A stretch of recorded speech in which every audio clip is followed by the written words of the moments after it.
ही भावाभावाची जोडी म्हणजे कलियुगातल्या राम लक्ष्मणाची जोडी आहे।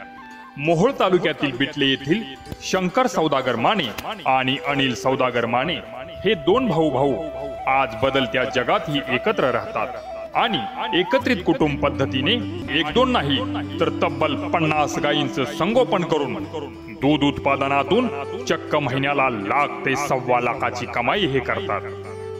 आपल्याला माहितच आहे, कधी दुष्काळ तर कधी ओला दुष्काळ तर कधी मातीमोल किमतीत विकावा लागणारा शेतमाल या चक्रात भारतीय शेतीतला शेतकरी देशाचा घास पिकवतोय, देशाचं अन्न पिकवतोय। वरचेवर महागाई गगनाला भिडते। गेल्या 25 वर्षात इतर वस्तूंच्या भावात कित्येक पटीनं वाढ झाली, पण शेतमाल आणि दूध यांचे भाव आजही तिथेच घुटमळत आहेत।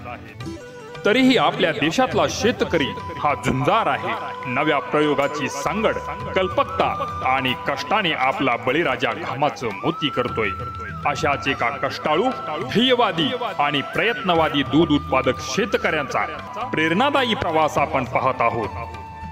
हे आहेत मोहोळ तालुक्यातील बिटले गावचे शंकर सौदागर माने। आज यांच्याकडे तब्बल 50 गायी असून रोज 300 लिटर दूध उत्पादन करून त्याचा घरच्या भट्टीवरच खवा करून तो खवा सोलापूरला विक्रीसाठी पाठवला जातो आणि त्यातून रोज 14 ते 15 हजाराची उलाढाल होते। मासिक 4 लाखाहून अधिक उलाढाल करत जवळपास 1 लाख ते 1.25 लाखाचा निव्वळ नफा माने परिवार कमावत आहे। तसेच वर्षाकाठी 2 लाखाच्या शेणखताची विक्रीही ते करतात। मात्र यासाठी जवळजवळ 10 जणांच्या कुटुंबानं या कामाला वाहून घेतलंय, तेव्हा महिन्याला 1.25 लाखाची कमाई शक्य झाली। आज दुधाच्या दरात आणि बाटलीबंद पाण्याच्या दरात फार फरक नाही। सरकार कोणाचंही येवो, कोणतंही येवो, या प्रश्नावर कोणच गंभीर नाही। पाण्याच्या भावात दूध विकूनही आमचा बळीराजा, आमचा शेतकरी जर असं दूध उत्पादन करत असेल तर या दुधाला त्याच्या कष्टाची कदर करणारा भाव सरकारने दिला तर आमचा शेतकरी सरकारच्या पॅकेजची वाट पाहणार नाही किंवा कर्जमाफीसाठी विनंतीही करणार नाही। त्याच्या कष्टाचं मोल करून दुधासह शेतमालाला योग्य भाव दिला तर या देशात पुन्हा सोन्याचा धूर निघाल्याशिवाय राहणार नाही। आता आपण आहोत मोहोळ तालुक्यातील बिटले येथील शंकर माने यांच्या गायीच्या गोठ्यामध्ये आणि आपण बघत आहात पाठीमागे ज्या गायी दिसत आहेत या जवळजवळ 50 गायी आणि या 50 गायीचं संगोपन आणि दूध उत्पादनाचं काम शंकर माने हे करत आहेत। मोहोळ तालुक्यातील बिटले येथे त्यांचा हा गायीचा फार्म असून अतिशय उत्कृष्टरित्या त्यांचं नियोजन आहे। गायीसाठी त्यांनी बंदिस्त गोठा पद्धत केलेली आहे।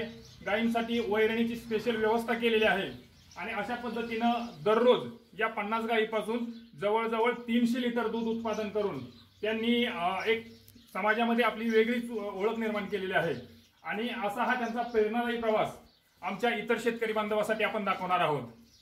माने साहेब नमस्ते। नमस्ते। आपला हा किती गायीचा गोठा आहे? 50 गायी।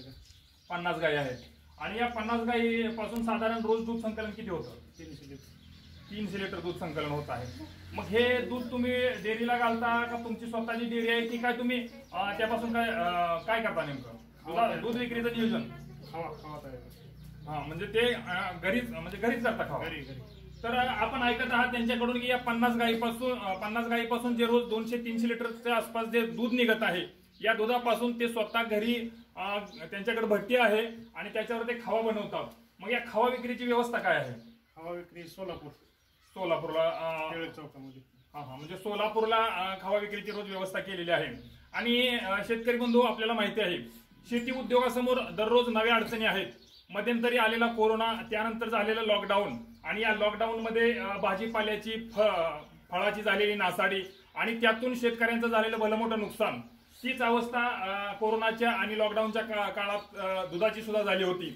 मात्र याही परिस्थितीला लढत झगडत माने यांनी त्यांचा हा गायीचा फार्म, त्यांच्या ह्या गायीचा गोठा अतिशय सुस्थितीत आणि चांगल्या स्थितीमध्ये सांभाळलेला आहे आणि इतर शेतकऱ्यांसाठी अगदी प्रेरणादायी असा हा त्यांचा गोठा आहे।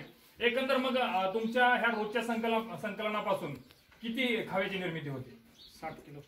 दररोज 60 किलो। मग दररोज 60 किलो पासून मला तर एक सांगा, दररोज 60 किलो पासून तुम्हाला विक्रीचे पैसे किती येतात? खर्च किती होतो, रोज उत्पन्न किती राहतं आणि महिन्याकाठी तुम्ही किती पैसे कमवता खर्च जाऊन? महिन्याला साधारण 6 लाख रुपये राहतात खर्च जाऊन. म्हणजे बघा, म्हणजे एखाद्या कलेक्टर लेवलच्या अधिकाऱ्याला जेवढी पगार असते तेवढी पगार ग्रामीण भागामध्ये राहून सुद्धा आणि खेडेगावामध्ये राहून सुद्धा शेती करत करत शेतीला जोडधंदा करून शेतकरी मिळवू शकतो. आणि असं एक छानसं उदाहरण, प्रेरणेचं उदाहरण या शेतकऱ्यांना आपल्यासमोर दाखवलेलं आहे. आता आपल्याला माहित आहे की वरचेवर सुग्रासचे भाव वाढू लागलेले आहेत. सुग्रासच्या कंपनीचे साहेब सुद्धा आपल्यासोबत आहेत. मकाचे भाव वाढू लागलेले आहेत, वैरणीचे भाव वाढत आहेत आणि जो आरोग्यावर गुरांचा खर्च होतोय त्याचेही भाव म्हणजे औषधाचेही दर वाढत चालले. 3 पट 4 पटीत दर वाढलेले आहेत. त्या तुलनेत दुधाचे भाव वाढत नाहीत.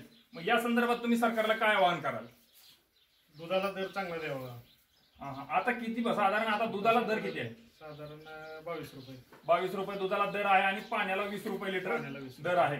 म्हणजे पाण्याच्या आणि दुधाच्या दरामध्ये फार फरक नाही ही शोकांतिका आहे. आणि सरकारनं असे जे शेतकरी आहेत या शेतकऱ्यांच्या मनगटामध्ये ताकद आणण्यासाठी, बळ आणण्यासाठी सरकारनं दुधाच्या दराकडे लक्ष द्यावं. दुधाची भुकटीची निर्यात असेल किंबहुना दुधापासून उपपदार्थ बनवून ते परराज्यात परराष्ट्रात इतर देशात पाठवणं असेल, अशा काही योजना राबवून सरकारनं खऱ्या अर्थानं दूध उत्पादक शेतकऱ्यांकडे लक्ष द्यावं आणि दुधाला चांगला भाव देऊन दूध उत्पादक शेतकऱ्यांच्या जीवनामध्ये क्रांती निर्माण करावी अशी अपेक्षा शेतकरी व्यक्त करत आहेत. धन्यवाद.